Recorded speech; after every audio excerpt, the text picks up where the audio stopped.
اچھا، تو آج ہم بات کرنے والے ہیں ان عادات پر جو انتہائی مؤثر لوگوں کی زندگی کا آپ کہہ لیں کہ محور ہوتی ہیں۔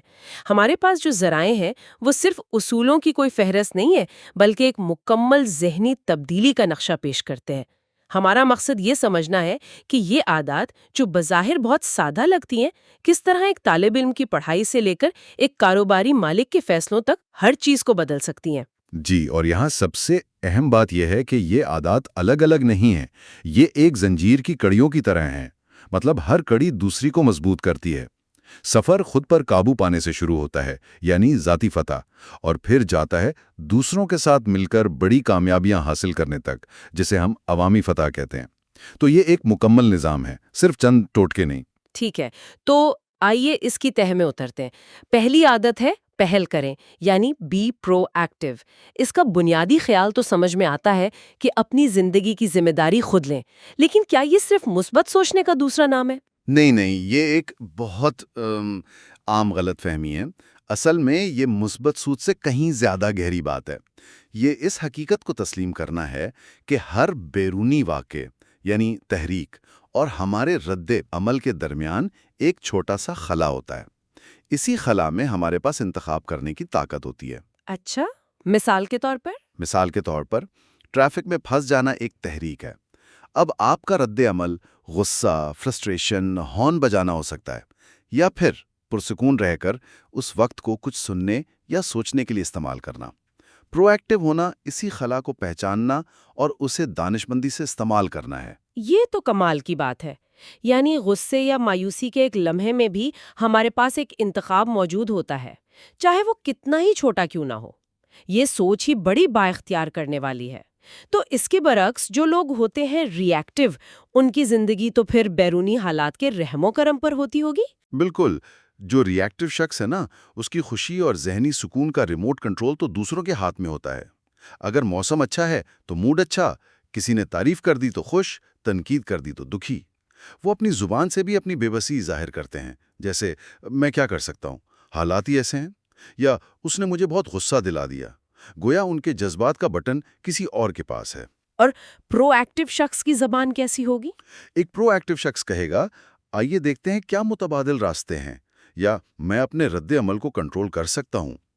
یہ صرف الفاظ کا فرق نہیں ہے، یہ ذمہ داری قبول کرنے کا فرق ہے۔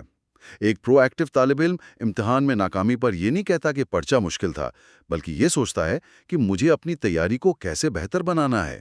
وہ مسئلے کا حصہ بننے کے بجائے حل کا حصہ بنتا ہے۔ تو پہلی عادت دراصل آزادی کا اعلان ہے، یہ کہنا کہ میرے احساسات اور میری کامیابی کا ذمہ دار میں خود ہوں، کوئی اور نہیں۔ آپ نے بالکل صحیح پکڑا، اور یہی بنیاد ہے باقی تمام عادات کی۔ اگر آپ اپنی زندگی کی گاڑی کے ڈرائیور ہی نہیں ہیں، تو آپ منزل کا تعین کیسے کریں گے؟ یہ بہت زبردست نکتہ ہے، اور یہ ہمیں سیدھا دوسری عادت کی طرف لے جاتا ہے۔ انجام کو ذہن میں رکھ کر شروعات کریں۔ یعنی اگر پہلی عادت ہمیں ڈرائیونگ سیٹ پر بٹھاتی ہے، تو دوسری عادت ہم سے پوچھتی ہے کہ جانا کہاں ہے۔ بغیر منزل کے تو بہترین ڈرائیور بھی بھٹکتا ہی رہے گا۔ جی ہاں، بالکل۔ اور دیکھیں، یہ صرف کیریئر یا بڑے مقاصد کی بات نہیں ہے، یہ زندگی کے ہر پہلو پر لاگو ہوتی ہے۔ اس عادت کا مطلب ہے کہ کچھ بھی کرنے سے پہلے اس کا ذہنی نقشہ بنانا، جیسے ایک معمار عمارت بنانے سے پہلے اس کا بلو پرنٹ تیار کرتا ہے نا۔ ہماری زندگی کی عمارت کا بلو پرنٹ کیا ہے؟ یہ عادت ہم سے یہ سوال پوچھتی ہے۔ لیکن بہت سے لوگ، خاص طور پر نوجوان، تو یہ سوچتے ہیں کہ ابھی تو زندگی شروع ہوئی ہے، انجام کا کیا سوچنا؟ وہ بس بہاؤ کے ساتھ بہنا چاہتے ہیں۔ اس میں کیا خرابی ہے؟ خرابی یہ ہے کہ اگر آپ اپنی منزل خود طے نہیں کریں گے، تو دنیا، معاشرہ یا آپ کے آس پاس کے لوگ وہ آپ کے لیے منزل طے کر دیں گے۔ پھر آپ وہ زندگی گزار رہے ہوں گے جو دوسروں نے آپ کے لیے منتخب کی، نہ کہ وہ جو آپ خود جینا چاہتے تھے۔ ہمارے ذرائع میں ایک بڑی دلچسپ مثال ہے اس شخص کی جو والدین کے کہنے پر ڈاکٹر تو بن گیا، بڑی کامیابی بھی حاصل کی، لیکن ہمیشہ اندر سے ایک خالی پن محسوس کرتا رہا، کیونکہ اس کا اصل شوق پڑھانا تھا۔ اس نے کامیابی کی سیڑھی تو چڑھ لی، لیکن بعد میں احساس ہوا کہ سیڑھی ہی غلط دیوار سے لگی ہوئی تھی۔ یہ تو بہت گہری چوٹ ہے۔ تو اس سے بچنے کا طریقہ کیا ہے؟ کیا ہر کسی کو ایک ذاتی مشن سٹیٹمنٹ لکھنا چاہیے؟ لکھنا ایک طاقتور عمل ہے، لیکن اصل چیز سوچنے کا عمل ہے۔ یہ خود سے پوچھنا کہ میرے لیے سب سے اہم کیا ہے، میرے اصول کیا ہیں، میں کس طرح کا انسان بننا چاہتا ہوں، ایک باپ کے طور پر، ایک دوست کے طور پر، ایک پیشہ ور کے طور پر۔ جب آپ کی ترجیحات واضح ہوں تو روزمرہ کے فیصلے آسان ہو جاتے ہیں۔ اگر آپ کا اصول ایمانداری ہے تو کاروبار میں بے ایمانی کا موقع ملنے پر آپ کو سوچنا نہیں پڑے گا۔ اگر آپ کی ترجیح صحت ہے تو رات دیر تک جاگ کر کام کرنا آپ کو ایک غلط سودا لگے گا۔ تو اگر دوسری عادت ہمیں اپنی منزل اور نقشہ فراہم کرتی ہے تو اگلا منطقی سوال یہ پیدا ہوتا ہے کہ اس منزل تک پہنچنے کے لیے روزمرہ کی بھاگ دوڑ اور افراتفری کو کیسے منظم کیا جائے، اور یہیں پر تیسری عادت اہم کام پہلے کریں آتی ہے۔ بالکل، یہ عادت دوسری عادت کا عملی نفاذ ہے۔ یہ ٹائم مینجمنٹ سے زیادہ سیلف مینجمنٹ ہے۔ اسے سمجھنے کے لیے دو طرح کے کاموں میں فرق کرنا بہت ضروری ہے۔ ایک ہوتے ہیں ارجنٹ یعنی فوری کام۔ یہ وہ کام ہیں جو شور مچاتے ہیں، ہماری توجہ کھینچتے ہیں، جیسے فون کی گھنٹی، ای میل نوٹیفیکیشن یا کوئی ساتھی جو اچانک مدد مانگنے آ جاتا ہے۔ جی بالکل۔ اور دوسرے ہوتے ہیں ضروری یعنی اہم کام۔ یہ وہ کام ہیں جو شور نہیں مچاتے لیکن ہماری طویل مدتی منزل سے جڑے ہوتے ہیں، جیسے ورزش کرنا، کوئی نئی صلاحیت سیکھنا، اپنے بچوں کے ساتھ وقت گزارنا یا مستقبل کے لیے منصوبہ بندی کرنا۔ مسئلہ یہ ہے کہ ہم میں سے اکثر لوگ اپنی زندگی ارجنٹ کاموں کے پیچھے بھاگتے ہوئے گزار دیتے ہیں۔ اس کی کوئی عملی مثال دیں؟ ایک طالب علم یا ایک دفتر میں کام کرنے والے کے لیے اس کا کیا مطلب ہے؟ ایک طالب علم کے لیے دوست کا فون کال ایک ارجنٹ کام ہے، لیکن کل کے لیکچر کی تیاری ایک ضروری کام ہے۔ اکثر طالب علم ارجنٹ کام کو ترجیح دیتے ہیں اور ضروری کام کو آخری رات تک ٹالتے رہتے ہیں، جب وہ بھی ارجنٹ بن جاتا ہے اور شدید ذہنی دباؤ کا باعث بنتا ہے۔ اسی طرح دفتر میں ایک مینیجر سارا دن غیر ضروری میٹنگز اور ای میلز یعنی ارجنٹ کاموں میں گزار سکتا ہے اور اپنی ٹیم کی تربیت اور طویل مدتی حکمت عملی کے لیے وقت ہی نہیں نکال پاتا، جو کہ ضروری کام ہے۔ تو اس جال سے نکلنے کا طریقہ کیا ہے؟ کیا اس کا مطلب یہ ہے کہ ہم ارجنٹ کاموں کو بالکل نظر انداز کر دیں؟ نہیں، نظر انداز کرنا تو ممکن نہیں ہے، لیکن کلید یہ ہے کہ ضروری کاموں کے لیے پہلے سے وقت مختص کیا جائے۔ جیسے آپ ڈاکٹر کی اپوائنٹمنٹ کے لیے وقت نکالتے ہیں، ویسے ہی اپنے کیلنڈر میں ورزش، پڑھائی یا منصوبہ بندی کے لیے وقت بلاک کریں، اور سب سے اہم، غیر ضروری اور غیر اہم کاموں کو نہ کہنا سیکھیں۔ اگر آپ اپنی ترجیحات کا احترام نہیں کریں گے تو کوئی اور بھی نہیں کرے گا۔ مؤثر لوگ ارجنٹ کاموں پر رد عمل نہیں دیتے، وہ ضروری کاموں پر توجہ مرکوز کرتے ہیں۔ یہ پہلی تین عادات یعنی پرو ایکٹیو بننا، انجام کو ذہن میں رکھنا اور اہم کام پہلے کرنا، یہ سب ذاتی نوعیت کی لگتی ہیں۔ یہ ذاتی فتح کا سفر ہے، لیکن ہم اکیلے تو نہیں رہتے۔ یہاں سے کہانی دوسروں کے ساتھ تعلقات کی طرف مڑتی ہے۔ آپ نے بالکل صحیح سمت میں بات کو بڑھایا ہے۔ جب آپ اندرونی طور پر مضبوط اور خود انحصار ہو جاتے ہیں، تبھی آپ دوسروں کے ساتھ مؤثر طریقے سے جڑ سکتے ہیں، اور اسی عوامی فتح کا آغاز چوتھی عادت سے ہوتا ہے۔ سب کی جیت کا سوچیں، یعنی تھنک ون ون۔ خاص طور پر کاروبار میں یا کسی مقابلے کے امتحان میں، جہاں ایک کی جیت دوسرے کی ہار ہی ہوتی ہے، وہاں ون ون کیسے ممکن ہے؟ یہ ایک بہت اہم اور جائز سوال ہے۔ دراصل دیکھیں، یہ عادت ہر صورتحال کے لیے نہیں ہے۔ اگر آپ ریس میں دوڑ رہے ہیں تو ظاہر ہے کوئی ایک ہی جیتے گا، لیکن زندگی کا بیشتر حصہ ریس نہیں بلکہ ایک ٹیم گیم ہے۔ ہمارے زیادہ تر تعلقات، چاہے وہ خاندان میں ہوں، دوستی میں یا کاروبار میں، طویل مدتی ہوتے ہیں۔ ان میں میں جیتوں تم ہارو والی سوچ یعنی ون لوز زہر کا کام کرتی ہے۔ اس ون لوز سوچ کی کچھ مثالیں دیں۔ دفتر میں وہ ساتھی جو دوسروں کی معلومات چھپا کر خود آگے بڑھنا چاہتا ہے، وہ ون لوز سوچ رہا ہے۔ گھر میں وہ میاں بیوی جو ہر بحث جیتنا چاہتے ہیں، وہ رشتے کو ہرا رہے ہوتے ہیں۔ اس کے برعکس ایک اور ذہنیت ہے لوز ون کی، جہاں ایک شخص امن کے لیے ہمیشہ اپنی خواہشات قربان کر دیتا ہے لیکن اندر ہی اندر گھٹتا رہتا ہے۔ تو ون ون ان دونوں انتہاؤں کے درمیان کا راستہ ہے۔ جی، ون ون ایک سوچ ہے کہ دنیا میں وسائل اور مواقع کی کمی نہیں ہے۔ یہ مقابلہ بازی کے بجائے تعاون کی ذہنیت ہے۔ اس کی بنیاد اس یقین پر ہے کہ اگر ہم مل کر کام کریں تو ہم ایک ایسا حل نکال سکتے ہیں جو ہم دونوں کے لیے الگ الگ کام کرنے سے بہتر ہو۔